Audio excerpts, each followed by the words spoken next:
Сіздердің назарларыңызға газет журналдан алған облыстық арнайы кітапханасының 50 жылдығына арналған Библия Фреш ұсынамыз. Бүгінгі ақпаратта облыстық арнайы кітапханамыздың 50 жылдығына арналған мақалаларды ұсынамыз. Сарыарқа самалы газетінде Айнагүл Қожаханованың Зағиптар кітапханасына 50 жыл және біздің оқырманымыз Балкен Ибраеваның Кітапхана екінші үйіміз атты мақалалары шықты. Ресейлік библиотека журналында Ләззат Қонтаеваның «Увидеть, услышать великую степь» мақаласы жарияланды.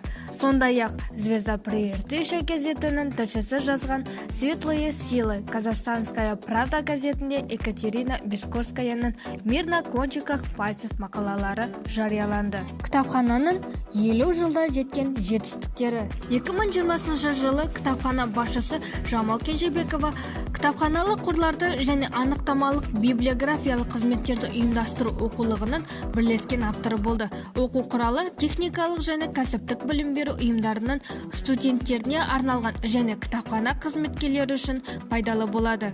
Рухани қазына 2019 фестиваліне белсенді қатыстық. Үздік облыстық маңызы бар зағип және нашар көретін азаматтарға арналған кітапхана қызметкері номинациясы бойынша кітапхана басшысының орынбасары Ләззат Қонтаева жеңімпаз атанды.